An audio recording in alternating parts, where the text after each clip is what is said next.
El tema de hoy es El libro de Éxodo, parte 11.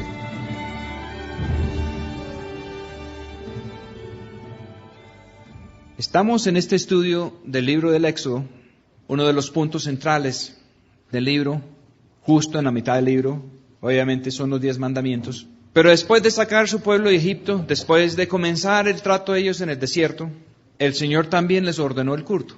Pero se les fue muchos años, muchos siglos, después de haber tenido la ley, la palabra de Dios, hasta que se perfeccionó la música entre el pueblo de Israel. Yo me imagino que allá en Egipto hubo música. Cuando el desliz de ellos, cuando lo del becerro de oro, el alboroto se escuchaba desde muy lejos. Pero no era exactamente lo que estaba buscando el Señor. La opinión de Dios sobre eso fue que el pueblo se había corrompido. Y muchas veces hoy en día escuchar el alboroto que sale de lo que debería de ser una reunión cristiana, pienso que el Señor está diciendo lo mismo, el pueblo se corrompió. Y nosotros hubiéramos tenido la posibilidad, conocemos muchos músicos de mucho talento, y con darles algún incentivo, pues se puede traerlos y se puede mover una tremenda música. Pero la razón por la cual no lo hemos hecho así es porque para agradar de verdad al Señor es necesario tener el corazón limpio. Nosotros podemos conseguir músicos increíbles. Hay muchos músicos. No es sino pasar el carro por ciertos sitios a cierta hora y los músicos están allá en las esquinas esperando a ver quién los lleva. Y es bueno a veces felicitar a alguien o llevar a unos músicos para un cumpleaños o qué sé yo. Pero las cosas de Dios tienen que ser diferentes. En los libros de Moisés solamente figuran bien 2 canciones. Una la cantaron después de lo del Mar Rojo y el otro lo cantó Moisés prácticamente al final de su vida. Y es una canción que el Señor dice que en el Apocalipsis cantarán los redimidos. Y los que no han sido redimidos, los que no han sido limpiados por Dios, nunca podrán cantar la canción. Porque no se trata de tener buenas capacidades musicales. El hermano David nos acaba de contar de que él cantó en el mundo y después cantó en el mundo religioso. Pero que cuando el Señor comenzó a limpiar su corazón, él resultó en un canto distinto. El ingeniero Henry nos podría contar cosas similares. Y muchas personas que han entrado en nuestra vida en los últimos meses y años. Yo pienso que la música va a mejorar. Pero la verdadera música no es para entretener a las personas en su estado de corrupción, para hacerles olvidar el lío, el problema tan terrible del ser humano y de la sociedad humana. Cuando el Señor llegó a afinar la música para el pueblo de Israel, fue en tiempos del rey David, y escogió un joven pastor con arpa, y por lo menos las palabras de las canciones todavía las tenemos, porque hay 150 salmos escritos. Después, el hijo del rey David tuvo una colección de más de 1000 canciones. Y tal vez uno de los más importantes está escrito. Y nos quedó como un libro que se llama El Cantar de los Cantares. Pero al comienzo no fue solo un libro, fue una canción. De lo que Dios quiere hacer en un pueblo. De lo que Dios va a hacer. En el libro del Éxodo están los comienzos. Cuando el Señor saca a su pueblo de la esclavitud, del sistema de este mundo. El Apocalipsis habla del nacimiento de un hijo varón. Y muchas personas han perdido el significado, porque ya se ha perdido el conocimiento de las palabras originales, que al decir un hijo varón quiere decir un hijo que nace libre, en vez de en esclavitud. Después del fracaso de Adán, el siguiente ser humano al nacer libre fue nuestro Señor Jesús. Y aún después, todos hemos nacido en una especie de esclavitud. Y solamente por un segundo nacimiento, por el Espíritu de Dios, es posible nacer libre, como parte del gran hijo varón que es nuestro Señor Jesús. Pero ya el cuerpo de Cristo es de muchos miembros, de la cual el Señor Jesús es la cabeza. Él es el gobierno, pero nosotros podemos ser miembros en particular. Todo eso está escrito por el tabernáculo de Moisés y después la ampliación en el templo de Salomón. En el tabernáculo de Moisés, cuando la inauguraron, lo hicieron con sacrificios y con unción. Pero cuando se inauguró el templo de Salomón, también hubo músicos. Dice la Escritura que hubo 288 músicos. Y venían de cierta familia, venían de cierta herencia. Venían porque Dios preparó la cosa internamente. En el libro del Génesis no hay mucho motivo de canción, es más bien de lamento. Pero en el libro del Apocalipsis está el cántico de los redimidos, pero hay que ser redimido para poderla cantar. Yo tengo la esperanza que aquí en Colombia van a hacer nueva música en los géneros tradicionales que se han manejado, pero posiblemente pueden haber hasta géneros diferentes, porque Dios sigue siendo creativo. La música del mundo se vuelve monótono al final, y la música religiosa, que es una copia de lo del mundo, se vuelve más monótono aún. Pero lo que verdaderamente nace de Dios se va de gloria en gloria. La observación de Dios sobre el rey David era que era un joven según el corazón de Dios. Y desde temprano el joven David tocó el corazón de Dios. Y Dios mismo decidió sacarlo de pastorear unas pocas ovejas y ponerlo a pastorear toda una nación. Pero hubo que pasarlo por unos tratos difíciles, de muchos años de prueba. Y los que van a reinar con Cristo también van a pasar por las pruebas. La Escritura está muy claro en decir que todos vamos a ser probados, a ver qué es lo que hay en nosotros. Y toda obra será probada, a ver si es la obra de Dios o si es la obra de nosotros. Pero Dios quiere hacer la obra de Él a través de nosotros. Y para eso tiene que hacerlo primero en nosotros. En el libro del Éxodo, Dios da las instrucciones de cómo hacer el tabernáculo. Y después se repite todo diciendo que sí lo hicieron así. Hubo que preparar muchos materiales. Y todos esos materiales venían de libre ofrenda, de voluntad de cada persona de buen corazón. Y muchas personas obraron. Pero Dios solamente puede aceptar la obra de nuestras manos cuando estamos en pacto con Dios a la manera de Dios. Y el pacto a la manera de Dios siempre es un pacto de sangre.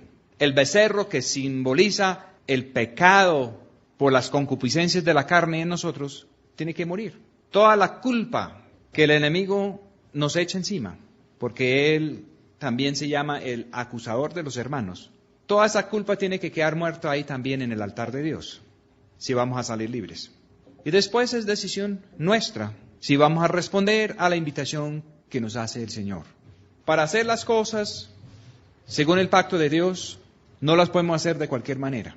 El libro del Éxodo está lleno de detalles explícitos de cómo quiso Dios la cosa y cómo hubo que hacerlo para ser aprobado.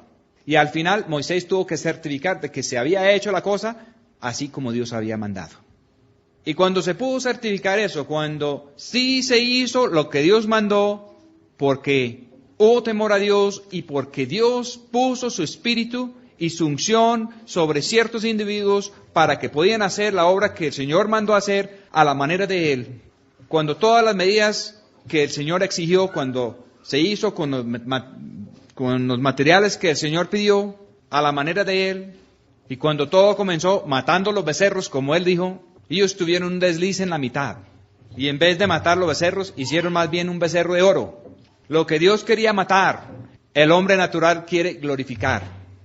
Y hasta Aarón se prestó para el desvío tan terrible. Pero después de moler el becerro de oro, y después de que ellos tuvieron que comer las consecuencias de lo que pasó, y después de volver al camino que el Señor señaló, y después de que el Señor volvió a escribir los 10 mandamientos por segunda vez, dice que cuando terminaron la obra, la gloria de Dios entró, y que eso fue tan intenso que aún Moisés no pudo entrar, nadie pudo entrar, porque Dios había entrado. Cuando nosotros entendemos de que nosotros somos la obra que el Señor está haciendo, y si nosotros somos celosos para que Él pueda hacer la obra de Él a la manera de Él, en y con nosotros, podemos también llegar al momento cuando entre la gloria de Dios en plenitud y excluye todo lo demás. Eso no ha pasado todavía con el pueblo de Dios, pero puede pasar, y la Escritura dice que va a pasar. Llegando más adelante en este libro, después de casi un sinnúmero de detalles que podrían dar lugar a cualquier cantidad de mensajes, pero donde también hay mucha posibilidad de equivocación. Yo he visto personas que han tenido mucha revelación de Dios y hasta mucha unción de Dios, y los he visto cometer errores interpretando estos detalles. El veneno que preparan y que venden para matar las ratas solamente contiene el 1% de veneno. El 99% es comida para las ratas. Y si fuera lo contrario, las ratas no serían tan estúpidas para dejarse envenenar. Pero se envenenan porque piensan que están comiendo algo bueno y no se dan cuenta del 1% de la sustancia mortal. Por eso en esto de las enseñanzas, unos errores muy pequeños pueden tener unas consecuencias muy grandes. Y uno de los errores que se han cometido con muchísima frecuencia está escrito aquí en unos renglones que parece que sobran. En medio de todos los detalles, en medio de todo, habla de que cuando se va a contar los que son del pueblo de Dios, todos los de 20 años para arriba, que si no pagan cada uno el precio de su redención, que va a haber una mortandad terrible. Más adelante, casi al final del reinado del rey David, en lo que posiblemente es la primera mención de Satanás en la Biblia, dice que Satanás incitó a David y él numeró al pueblo sin que pagaran la redención. Y contaron el pueblo y llegó la mortandad. Y fue muy terrible. Y fue Dios mismo que comenzó a matar el mismo pueblo de Dios.